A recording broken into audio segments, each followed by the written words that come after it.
JD. Ang kwentong ito ay hango sa totoong buhay. Mula ito sa isa nating kabayan na itago na lamang natin sa pangalang Lando. Taong 1983, Zambales. Sa liblib na bahagi ng Zambales, lagpas pa sa huling baryo kung saan ang mga kalsada ay unti-unti nang nagiging lupa. May nakatira na isang matandang magsasaka na kilala sa pangalang Lando. Sa unang tingin, tila paraiso ang kanyang lupain. Malawak na taniman ng iba't ibang uri ng gulay, mga punong-puno ng bunga, mga hanay ng bulaklak na parang nakangiti sa araw. Si Mang Lando ay isang napakasipag na matanda. Madaling araw pa lamang gising na at hanggang gabi walang humpay sa pagkilos. Sa umaga, makikita siyang nagdidilig ng mga halaman na para bang kinakausap ang mga ito. Alagang-alaga ni Mang Lando ang lahat ng nabubuhay sa kanyang lupain. Kaso nga lang sa kabila ng kagandahan ng tanawin, may isang bagay na hindi maitatago. Si Mang Lando lamang ang nag-iisang tao sa dakong iyon. Wala ni isang bahay sa paligid at wala ring ibang dumadalaw kung hindi bumibili lang ng kanyang pananim. Sa gabi, tanging langit na puno ng mga bituin at alingaw-ngaw na mga kuliglig ang nakakasama niya. Bata pa lamang si Lando, pinasan niya na ang mabangis sa mundo. Sa murang edad ay naging biktima na ito ng mga pangungutya, panlalait at panghuhusga mula sa mga taong wala naman siyang nagawang kasalanan. Hindi pantay ang kanyang muka. Nakalaylay ng kaunti ang isang bahagi. Ang kanyang mga mata ay tila palaging pagod.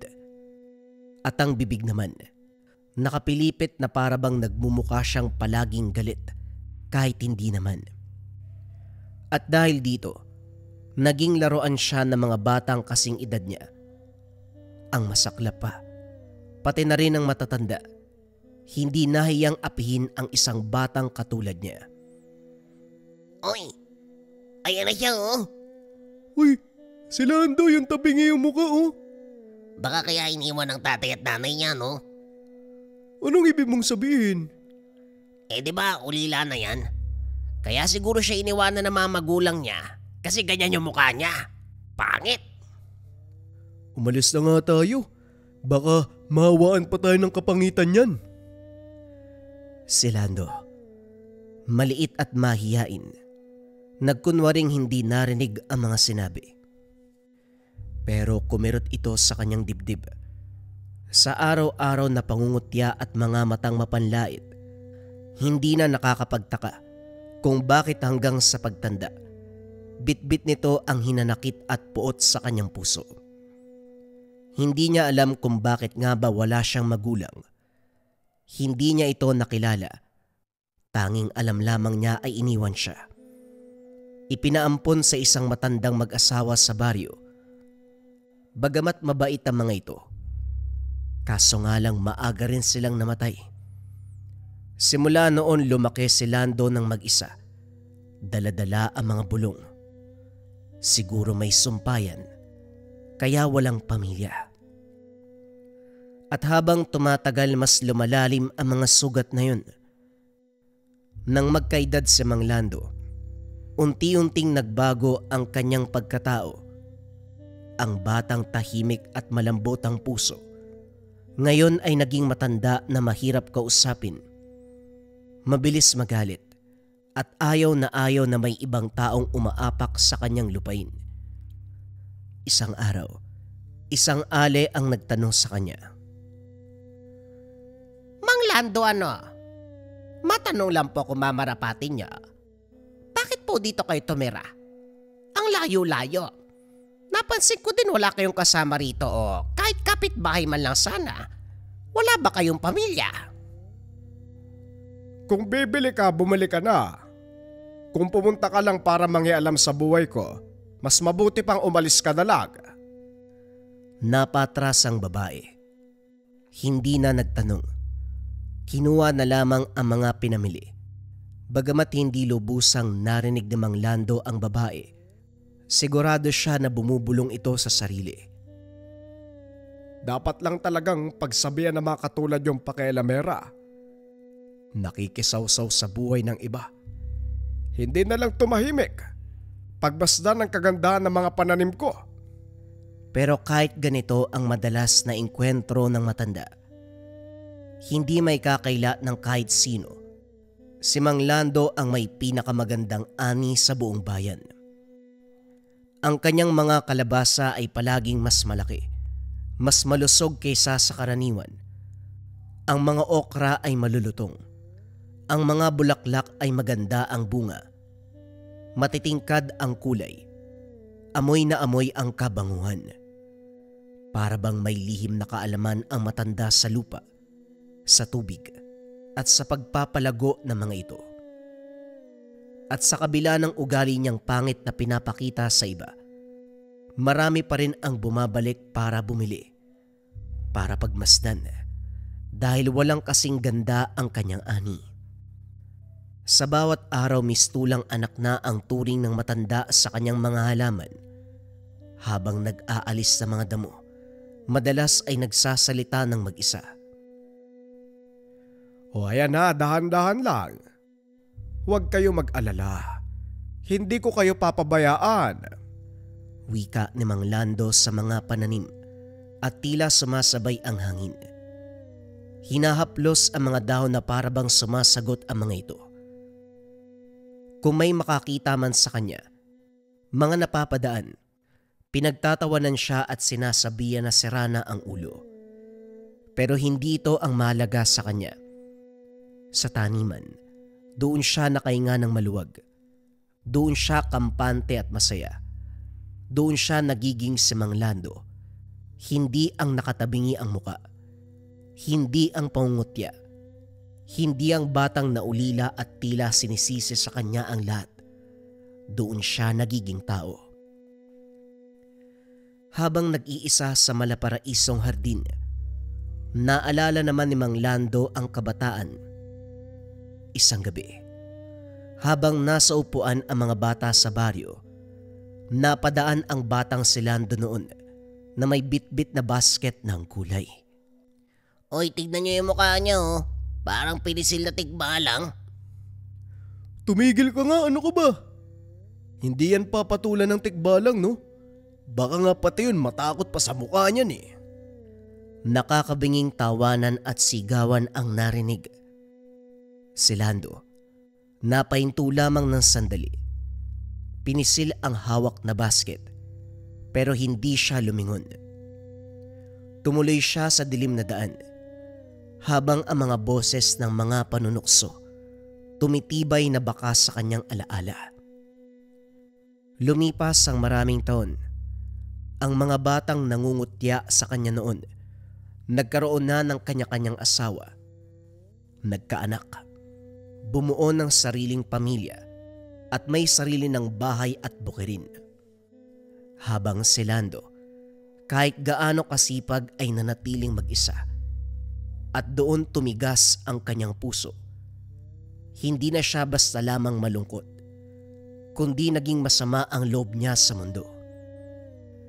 Kung ayaw nila sa akin, mas mabuti. Ayaw ko din sa kanila. Hindi ko sila kailangan, ano? At sa puntong yun, nagsimula nang magkaroon ng ibang timpla ang hangin sa paligid at lupain niya. Ilang taong namuhay ang matanda. Mag-isa man ngunit payapa. Para sa kanya sapat na ito. Ngunit nagbago ang lahat ng isang umaga. Habang naglalakad si Mang Lando sa gitna ng kanyang taniman, napansin niya na tila may kakaiba.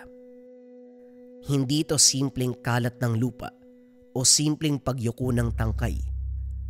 Meron talagang gumagalaw ng kanyang lupain at hindi ito pangkaraniwan. Sa tapat ng kanyang taniman ng mais, may isang mahabang linyang matatagpuan. Wasak ito sa lupa, para bang may mabigat na bagay na gumapang. Ang mga tangkay ay wasak-wasak May ilan pa na parang sinipsip mula sa loob. Napatigil ang matanda. Ilang segundo siyang hindi huminga. Marahang lumabas sa kanyang bibig ang isang malamig na bulong. Unang pumasok sa isipan ay ang mga batang pasaway sa baryo. Maaaring sila ang may gawa nito. Batay sa karanasan, madalas talagang gumawa ng hindi maganda ang mga bata dahil gusto lang nila. Ngunit hindi naman doon tumigil si Mang Lando. Naisip niya rin na maaaring mga taong inggit ang gumawa nito sa kanya. O hindi kaya naman, isa o grupo ng mga taong nasungitan nito at nagtanim ng sama ng loob sa kanya. Maraming posibleng dahilan, pero kailangan kong matukoy kaagad. Siguro napikon sa ugali ko, kaya nangahas na sumilip dito kagabi at sirain ang aking pananim. Malaking katanungan kung paano ito naganap. Imposible na hindi siya magising. Bagamat matanda na, hindi siya bingi o ulyanin. At ang kanyang mga pananim, lubos kong ingatan, kaya hindi niya papalampasin kung sino man ang gumawa nito. Galit, inis, kaba. Lahat ng negatibong emosyon ay naglaho. Kinagabihan nagpa siya itong tugisin ang salarin. Kumuha siya ng lampara, itak at polo. Binuksan niya rin ang isang lumang bangko na gawa sa kawayan at doon siya naupo. Nakasilong sa ilalim ng malaking puno ng mangga na nagsisilbing bubong nito. Mata sa dilim, tenga sa hangin, matalas ang pandama. Handang labanan kahit sino pa man ang dumating. Ngunit walang gumalaw. Ang mga kuliglig ay iisa lang ang tono. Ang hangin ay banayad, malumanay at mahinahon. Pero ganun pa man, hindi nagpakampante ang matanda. Sa bawat oras na dumadaan, lalo siyang nababalot ng matinding pakiramdam. Sinuri niya ang paligid, ngunit wala naman siyang nakikita. Ganun pa man, hindi nawala sa kanyang isipan na parabang may nakatingin, may mga matang nagmamasid. At dahil hindi sanay sa puyatan, hindi nito namalayang nakatulog pala si Mang Lando. Nagising siya ng madaling araw dahil sa lamig na dumadampi sa kanyang batok. Parang may humahaplos. Hindi pangkaraniwang simoy. Parang hininga. Isang mahaba, mabigat na hininga. Nanlaki ang mga mata ng matanda. Sinuri ang paligid at kinuha ang bolong dala.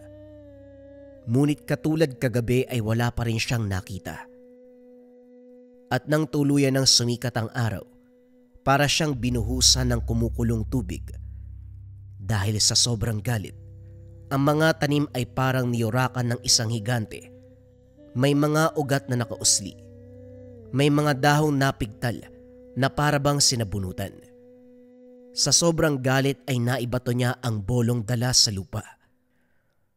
Nakasalisin na naman. Imposible. Imposibleng hindi ko narinig kung ano man ang nangyari. Ano ba yan, ibon?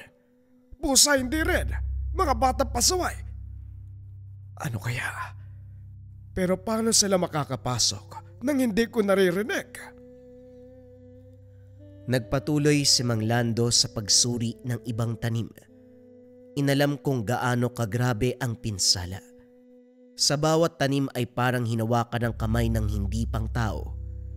Mahaba ang bakas, mga hinila, mga bitak sa lupa na parang puwersa sa ilalim, pero hindi naman lumindol. Kinabukasan hindi pa rin napapawi ang kanyang galit at puyat, kaya naman naganda na siya. Nagsuot ang matanda ng lumang jacket para sa lamig. Tinandaan niya ang bawat lagusan sa kanyang lupain at binakuran ang mga ito. Tahimik siyang naglalakad. Halos walang oras na hindi ito paikot-ikot. Pinunta ng bawat bakod ng kawayan, maging ang likuran ng kanyang kubo. Silyado na ang bawat lugar. Ang lamparang bitbit at buwan lamang ang nagsisilbing ilaw ng matanda. Ganun pa man, sapat ito upang makita niya ng malinaw ang lahat. Ilang oras na ang lumipas. Sa kabila ng pagod at antok, nanatiling alerto pa rin si Mang Lando at ang pandinig niya. Sa bawat kaluskos ng dahon, bawat pagaspas ng ibon, sa bawat bitak ng sanga mula sa ilalim ng kanyang tsinelas, nagdudulot ng reaksyon sa kanya. Kagad niya itong tinitigan, sinuri ng mabuti. Paglipas pa ng ilang sandali sa malayong bahagi ng kanyang lupain, bandang likuran ng mga kalabasa, doon lamang niya napansin may munting anino na gumagalaw. Parang hayop, parang maliit lamang ang katawan, asong sumusungkit ng lupa. Pero merong kakaiba. Ang galaw nito ay hindi normal. Hindi niya maipaliwanag kung ano. Ngunit ang pagkamot nito ng lupa ay parang may udyok ng pagluluksong hindi normal. Kinusot niya ang mga mata. Hindi sigurado kung malabo lang ba ang kanyang paningin o pinaglalaroan siya ng dilim. Ngunit ang maliit na anino ng aso, nang tumigil sa pagkutkot ng lupa, parang palukso-luksong naglalakad papalayo. Mabilis. Tila hindi pantay ang paggalaw. Itinapat ng matanda ang liwanag ng lampara sa direksyon ng anino at nang magtagpo ang liwanag at anino, kumislap ang dalawang bilog na mata ng nilalang.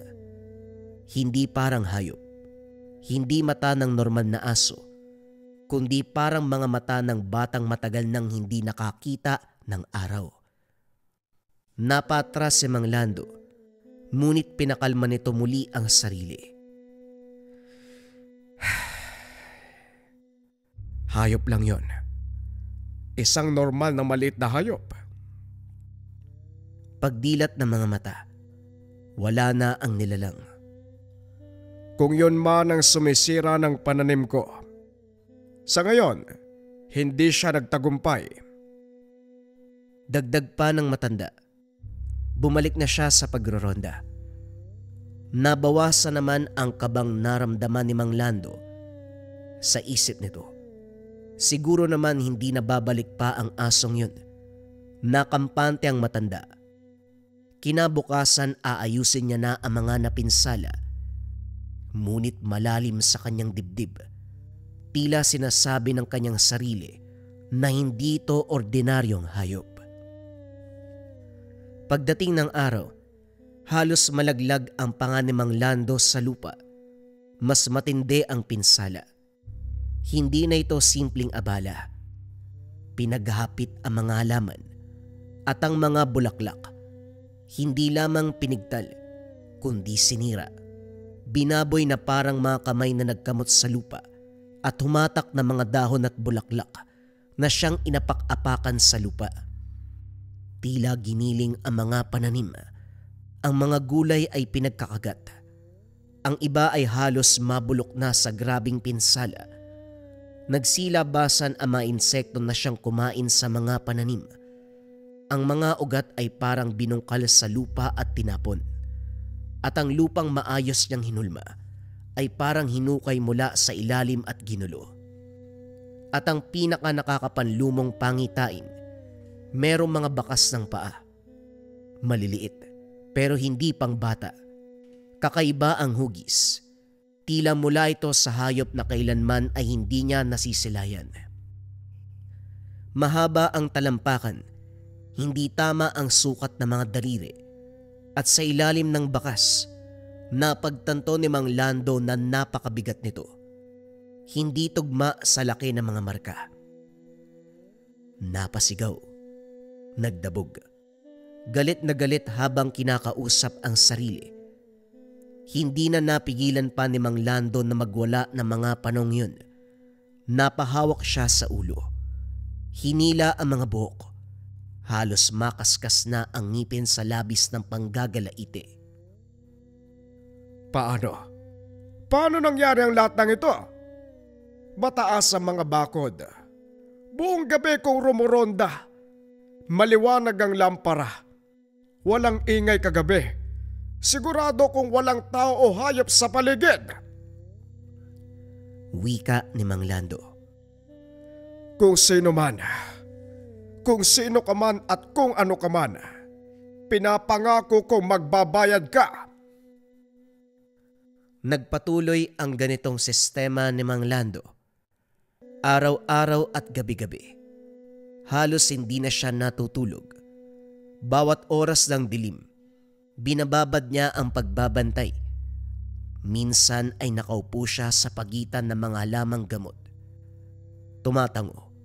Nagbabaka sakaling matsyempohan ang gumawa nito. Minsan naman ay tumatayo ito sa tabi ng lumang puno ng santol na tila babantay. Minsan umaakyat ito sa puno upang makita ang kabuuan ng lupain. Daladala ang lampara, itak, at lahat ng galit na naipon niya sa loob ng ilang dekada. At habang tumatagal, mas umiitim, mas dumidilim ang kanyang puso, mas tumigas ang kalooban. Hindi lang dahil sa misteryong nilalang o kaya naman sa paulit-ulit na pagkasira ng kanyang mga pananim, kundi sa pakiramdam na muli na naman siyang pinagkakaisahan ng mundo. Kung dati ay matipid lang ang ngiti niya sa mga bumibili, ngayon ay wala na. Tanging pag-irap, pagsusungit, nakasimangot na mukha na lang ang natatanggap ng mga tao. Isang araw, may dumaang magsasaka mula sa kabilang baryo. Sa sobrang ganda ng mga bunga ni Mang Lando ay dinadayo talaga ito ng mga tao. Sanay na ang magsasakang ito na bumili ng basil at talong sa matanda. Madalas pa nga napaparami ang kanyang nabibili sa labis sa kagandahan at lusog ng mga pananim. May bitbit itong sako ng bigas, pawis sa noo, ngunit magaan ang ngiti. Tila kakagaling lang sa nakakapagod na pagtatrabaho at mahabang biyahe. Lando, kumusta ka riyan? May mga bunga na ba? Kukuha sana ako ng basil eh. Ang bango talaga ng mga pananim mo kahit kailan. Kung gusto mo pwede nating palawakin ang mga paninda mo. Magsabi ka lang ako mismo magbabiyahe at ibebenta ko mga bunga mo. Wika ng magsasaka. Abot tenga ang mga ngiti. Mahahalata talagang matagal ng parokyano ito ni Mang Lando. Hindi sumagot si Mang Lando. Kumuha lamang ito ng mga paninda. Inilagay sa supot. Inihagis sa matanda. Napatras ito ng bagya at tila nagulat sa ginawa ni Mang Lando. Ayos ka lang ba, Lando? Kung may problema ka, kung kailangan mo ng tulong o taong makikinig sa'yo, nandito lang ako. Bagamat nakakainsulto ang ginawa ni Mang Lando, hinabaan na lamang na magsasaka ang pasensya. Inunawa na lang niya ang sitwasyon ng matanda. Maaaring maraming pinagdaraanan, pero walang pinagsasabihan. Ito Lando, ilalagay ko na lang ang bayad ko dito Basta kung may problema ka, pwede akong makinig.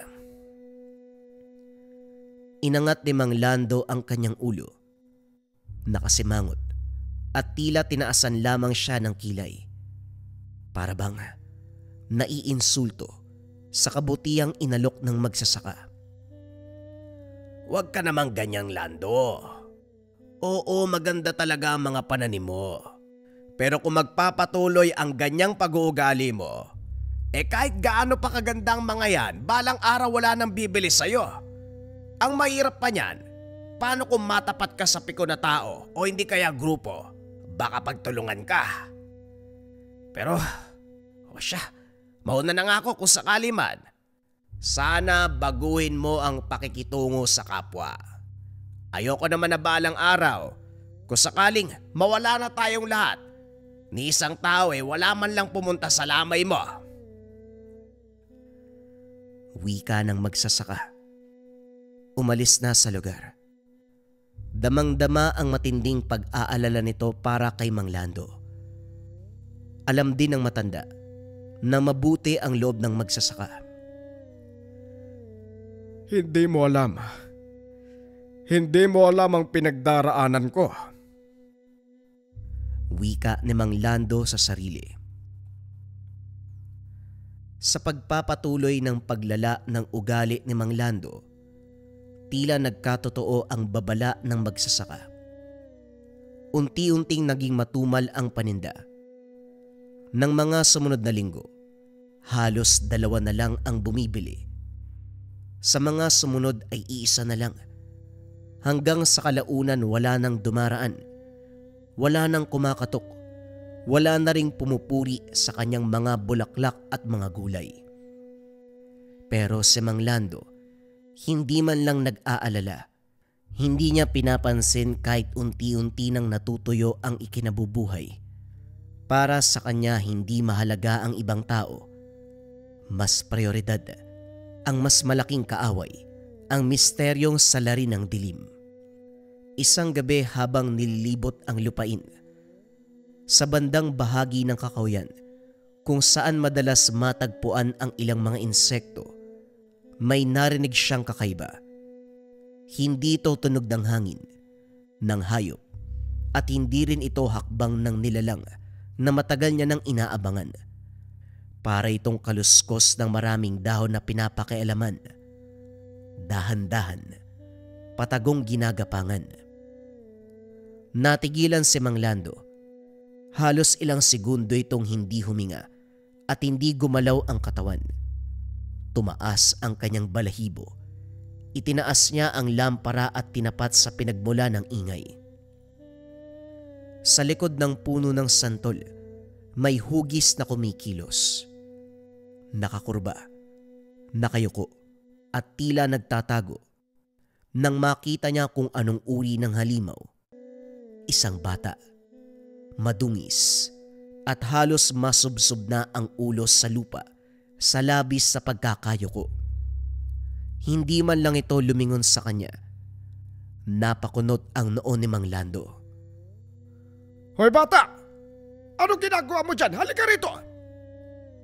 Wika ni Mang Lando habang daladala ang itak at lampara. Nagulat ang bata at napatras. Halos matumba sa pagkagulantang.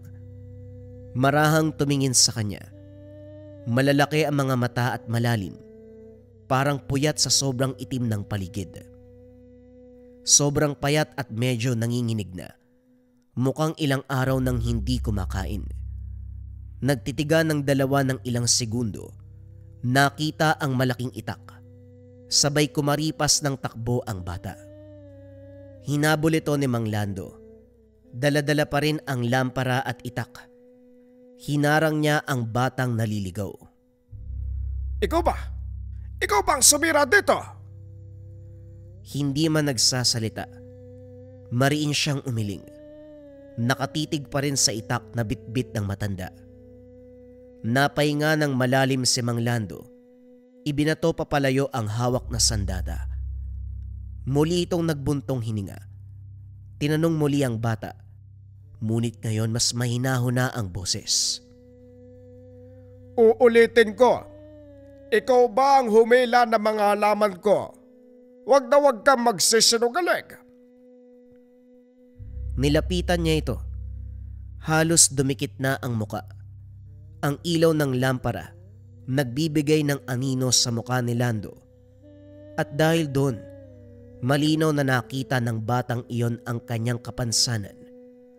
Tabingi ang isang mata, bitak ang labi, hindi pantay ang pisngi. Dati kapag nakikita ito ng mga bata, sila ay kagad napapatras, napapahiyaw. Ngunit ang batang ito, walang bakas ng takot, walang halo ng pandidire o panghuhusga. Tumingin lamang ito ng diretsyo at tahimik.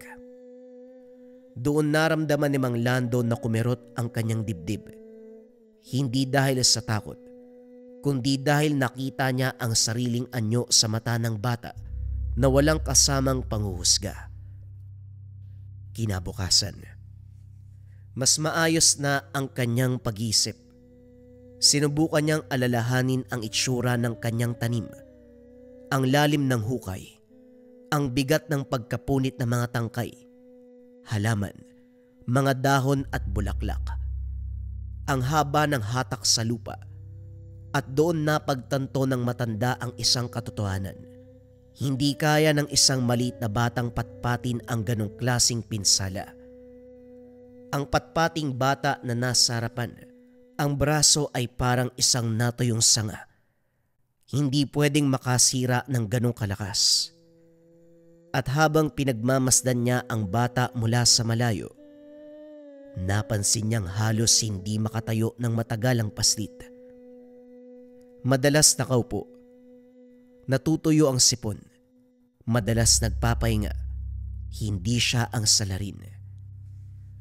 Ilang araw na ang lumipas, hindi pa rin natunto ng matanda ang salarin.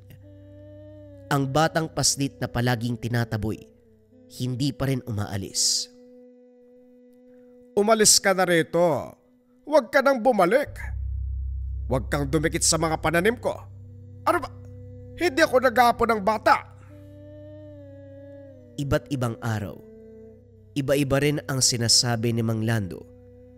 Ngunit kahit gaano kalakas ang kanyang sigaw, kahit gaano kasama ang kanyang tingin, bumabalik at bumabalik pa rin ang bata. Paminsan nakaupo sa lilim ng puno, minsan nag-aabang na parang aso, nag-aantay kung sakaling may malaglag na bunga at ito ang kinakain. Ni isang beses hindi ito pumitas, hindi lumalapit ng sobra at hindi rin ang gugulo. Para bang ang gusto lamang ng bata, mga taong nariyan, hindi natitinag sa pangaaway ni Mang Lando, sinusubukan niya itong takutin. Nagpakita siya ng itak, sinigawan niya ng mas malakas. Binaliktad ang lampara upang ang kanyang anino magmukhang demonyo, kasabay ng kapansanan nito sa muka. Ngunit kahit ganun, hindi natakot ang bata. Hindi ito napatras, hindi tumakbo, hindi pumiyok. Salip tumingin lamang ito ng diretsyo, parang sanay na sanay na makita ang malahalimaw nitong muka. Habang tinitignan ang mga mata nito, kumirot ang puso ng matanda. Dahil sa kauna-unahang pagkakataon, nakita niya na kahit papano, gumaan ang loob ng bata nang makitang meron na itong kasama. At doon, para bang may bagay na kung anuman ang naramdaman ni Mang Lando sa kanyang dibdib, hindi niya matukoy kung awa ba ito, o dismaya, o isang uri ng pakiramdam na hindi niya naranasan mula sa iba, ang konsiderasyon.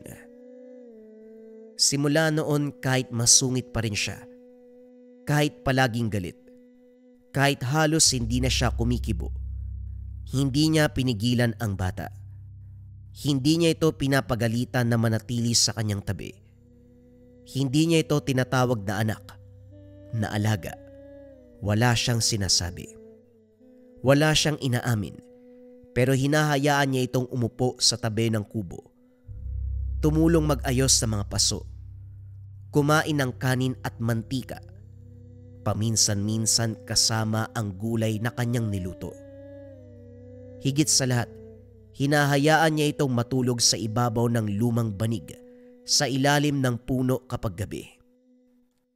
Hindi niya kailanmang sinabing pwede, pero hindi niya rin sinabing hindi. At sa unang pagkakataon, sa mahabang panahon, ang lupain ni Mang Lando ay hindi na ganap na tahimik. May boses na ng bata, tunog ng maliliit na yabag. May katulong na siyang ayusin at alagaan ang mga pananim. Dahil madalas niya nang kasama ang bata, naisipan ni Mang Lando na bigyan ito ng pangalan. Hindi na Hoy, bata o kung ano man ang tinatawag niya. Kiko na ang pangalan. Habang tumatagal naging malusog ang batang si Kiko, nagagawa na nitong ngumiti. tumawa at maglaro sardin. Malayong malayo sa unang pagkikita. Dahil pagdating ng bata, tila mas gumaan na ang mga gabing pagbabantay ni Mang Lando. Hindi man sila palaging nagtatawanan o nag-uusap. Sapat na sa matanda ang presensya ng bata. Tahimik, palaging nakangiti, masunurin at matulungin. Palagi nitong hawak ang lumang sako na pagmamay-ari daw ng kanyang ama. Katulad ni Lando, hindi rin alam ni Kiko kung anong nangyari sa kanyang ama. Nagulat na lamang ito ng isang araw. Mag-isa na din siya. May lumang sugat si Mang Landong naramdaman. Tila nakikisimpatya. Nauunawaan ang nararamdaman ng bata. Nang gabing yun, tahimik ang paligid. Ngunit hindi ito katulad ng normal na katahimikan. Hudyat ng pagpapahinga o pagkalma ng gabi. Para bang nagbabadya. Katahimikan na maririnig mo bago bumulusok ang panganib. Mang Lando, may narinig po ako. Wika ni Kiko. Nakaramdam din ng matanda. Pinakinggan ng paligid. Isang mahinang kaluskos ang narinig. Mabigat, mabagal. Para bang may dumaraan sa pagitan ng mga tanim na mais. Ito na ang pagkakataon. Matagal kong inantay to. Sumunod ka lang sa akin. Wika ni Mang Lando. Malamig man ang tinig. Mararamdaman mo ang pagprotekta sa bata habang hawak niya ang lampara. Habang pinupunta nila ang pinagbula ng tunog, muli nilang nakita ang maliit na aso na minsan nang nagpakita kay Mang Lando. Nakatayo ito sa may kanto. Nakatingkayad. Nakapirme at nakangisi. Pero hindi itong ngisi ng normal na aso. Masyadong pantay ang pagkakaangat ng labi. Parang tao. Wag niyo pong lalapitan. Wika ni Kiko. Ano ka ba, Kiko? Aso lang yan, huwag ka matakot. Sinubukang hilahin pabalik ni Kiko ang matanda. Ngunit hindi ito nagpaawat. Lumapit si Mang Lando, hakbang ng hakbang. Nang unti-unti nang sumara ang distansya, unti-unting lumaki ang anino. Tumaas ang anyo. Malalim na alulong ang lumabas dito. Nang umabot si Mang Lando na halos 5 hakbang na lamang ang distansya, huminto ito at nanigas. Ang akala niyang maliit na aso sa malayo, hindi pala aso. Dahan-dahang tumayo ang nilalang. Tumunog ang mga buto. Tila nabalian sa bawat pag-unat. Ang mga balahibo nito ay sobrang itim. Basa at tila galing sa putik. Ang mga mata nitong maitim at maliit kanina, ngayon ay lumaki at napakatingkad na pula. Ang bibig nito kanina na nakangisi, biglang ibinuka. Napakalaki, napakahaba, hanggang sa umabot na sa pisngi. Halos hanggang tenga ang lawak ng pagkakabuka ng bunganga nito. Malalaki ang mga ngipin, tila napakadaling kumain ng laman. Gapunan. Isang matagal na kwento ng matatanda. Isang nilalang na naninira, nag-aagaw ng ani at buhay ng may-ari ng lupa. Malakas, maliksi, may matinding galit sa mga taong nakakasalamuha. Bago pa man makagalaw si Mang Lando, kumalabog na ang lupa. Tumalon ang gabunan at mabilis itong nakalapit sa matanda. Mang Lando! Takbo! Wika ni Kiko. Hinila ang laylayan ng damit ng matanda. Ito ang nagpabalik ng kanyang ulirat. Napatakbo ang dalawa. Pabulusok sa labis sa takot. Hindi alam ng matanda na kaya pala nitong tumakbo na parang lumilipad na. Halos tumalo na si Mang Lando sa sobrang bilis ng takbo. Ngunit kahit anong bilis nila, mas malakas ang yabag ng nilalang sa likuran. Parang kabayong tumatakbo. Malakas, mabigat at mabilis. Isang kamay ng gabunan ang humablot ng lupa, kumayod ng malalim na uka. Kung natamaan sila, siguradong napigtas ang kanilang laman. Dito tayo! Dito tayo sa likod ng puno!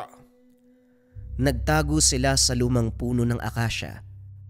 Parehong hingal na hingal. Ngunit hindi sila ligtas. Unti-unti nang lumitaw ang gabunan mula sa dilim.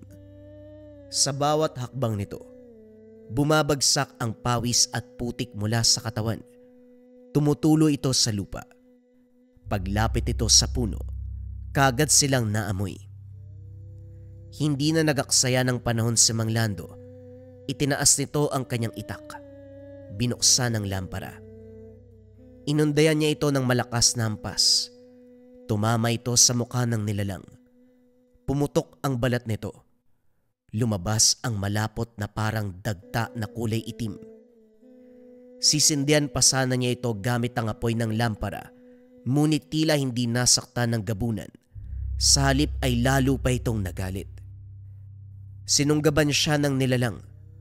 Tumilapon sila. Gumulong. Kinailangan ni Lando na hawakan ang panga nito para hindi siya kagatin. Umaagos ang laway, parang asidong kumukulo. Mang Lando!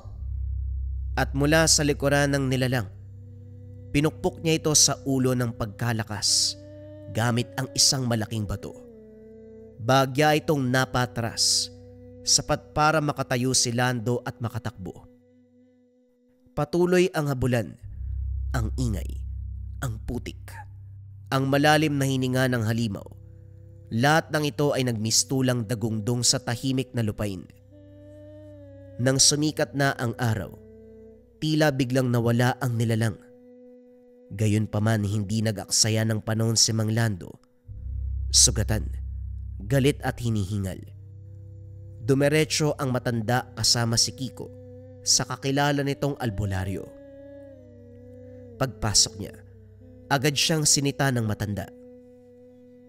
Lando, bakit parang binugbog ka ng 5 tikbalang?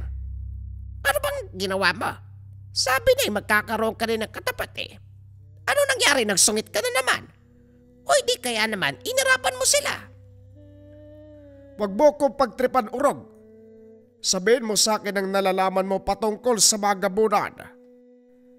Ha? Nakakamangha talaga, no? Nakakamangha ka! Ikaw na nga itong nangingi ng tulog. Nagawa mo pa akong sungitan. Kung sigurado kang gabunan ang iyong nakita, hindi ka dapat nag-iisa. At lalong, hindi ka na dapat naglalakad sa gabi. Anong dapat? Ikaw ang albularyo, sabihin mo kung paano ko matatapos to. Ikaw ang may alam kaya tumulog ka. Ay nako, wala ka pa rin talagang pinagbago, Lando. Hanggang ngayon, puro galit at yabang pa rin ang dala mo. Kaya iniiwan ka ng mga tao. Hindi na nakapagpigil si Lando. Tinulak niya ang mesa. Nagkalat ang mga bote at mga pinatuyong dahon. Ano? Anong sinasabi mo? Tumayo si Mang Urog. Hindi upang lumaban, kundi pigilan ang matanda. Pagod na siya sa pag-uugali ni Lando. Lumapit si Kiko. Nakatingin sa albularyo, para bang nanghingi ng awa. Napahinto sa pag-alis si Mang Urog. Nakita niya ang batang paslit. Marumi, payat at halatang pagod na rin. Ngunit kahit ganun pa man, hindi nito iniwan si Lando.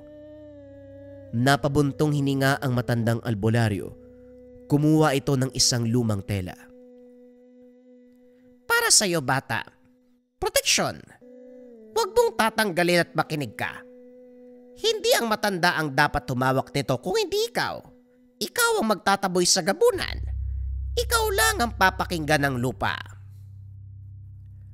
Wika ng matandang albularyo bago niya tuluyang pinaalis ang dalawa. Kinagabihan muling nagbantay sila Mang Lando at Kiko. Galit na galit pa rin ang matanda sa sinabi ng albularyo. Wari nito, hindi man lang sila tinulungan. Ngunit nang ipakita ni Kiko ang inabot sa kanya ni Mang Urog, kahit papano nabawasan ang pagkunot ng noo nito. Isang peraso ng tela na may nakaguhit na lumang simbolo. Nang umihip ng napakalakas at napakalamig ang hangin, alam nila sa sandaling iyon na numbalik na muli ang nilalang. Sa gitna ng maisan tumindig ang gabunan, tila narito upang maningil. Mas malaki kumpara kagabi.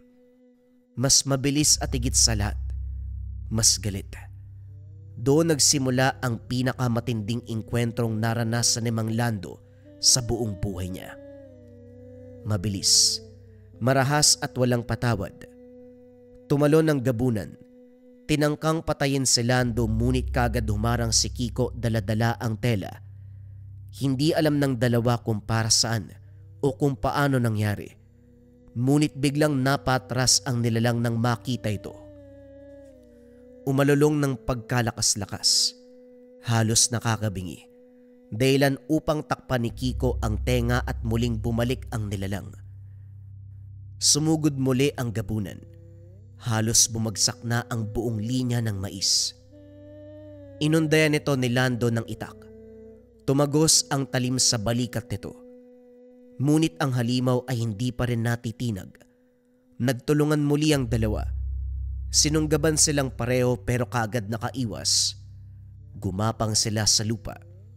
Nagkanda sugat-sugat. Munti ka nang maipit sa ilalim ng katawan ng nilalang pero hindi sila tumigil. Sa gitna ng kaguluhan tumayo si Kiko. Hinawakan ng maigpit ang tela at muling inangat ito. Muling napasigaw ang nilalang.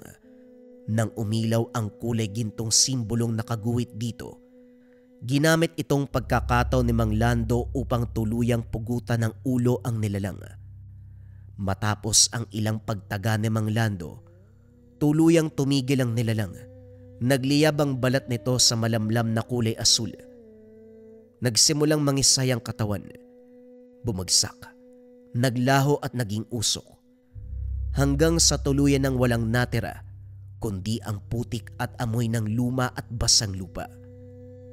Nang matapos ang lahat, hindi kagad nakapagsalita si Lando. Nakaupo lamang siya, nanginginig, pagod at hindi makapaniwala. Bata! Kiko, maraming salamat. Sa unang pagkakataon nagpasalamat ang matanda. Ngumiti ang bata nang marinig ito. Pagod man, pero masaya. Simula noon, inampunan ni Mang Lando ang bata. Tinuruan niya ito magtanim, magbenta, at ang dating tindahang iniwan ng mga tao, ngayon ay unti-unting napupuno. Hindi na nakasimangot ang matanda. Hindi na nag-iisa. At hindi na rin puno ng galit. Sa halip, araw-araw merong batang tumatawag sa kanya. Mang Lando! Mang Lando! May bumibili po oh!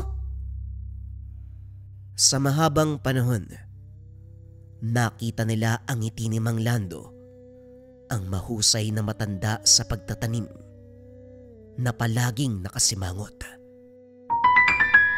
Pasko na, mamamasko ka ba? Maniningil ka ba? Nasa toxic environment ka ba, kabayan? Kailangan mo ba ng pampaamo sa tao? Sa ninong mo, sa mga sinisingil, or sa trabaho, mga kabayan, kung nasa toxic environment ka. Subukan mo to. Kaluban de pampaamo. Mga kabayan, may sangkap to sa loob May mga sangkap to sa loob. Itong kaluban, galing pa to sa Negros. Gawa ng mga katutubo, itong parang banig. Pero yung mga sangkap sa loob, ang kumuha nun, Antingeros del Negros. Sila'y nagkonsagra, sila'y nagbasbas, sila yung bumuhay sa mga sangkap upang maging pampaamo sa tao at sa negosyo. JD, paano gagamitin yung kaluban? Sobrang simple lang, kabayan. Meron tong free na gabay po lang tela pouch. Ilalagay mo lang yan sa loob ng pouch, dalhin mo palagi, lagay mo sa bag mo, lagay mo sa bulsa mo, basta dala-dala mo lang. Let it work for you. Bagay nga to sa mga nasa sale, sa mga naniningil, at sa mga mamamasko, mga kabayan, para mabilis kayo makapagpalagay ng loob ng taong kausap mo. Kung interesado ka sa ating kaluban, fast-facing ang stocks nito, mga kabayan. Kung meron kayo nakitang stocks, kunin nyo na kagad. I-visit nyo ang shop ng Likha Merchandise. Mag-ingat sa mga scammers.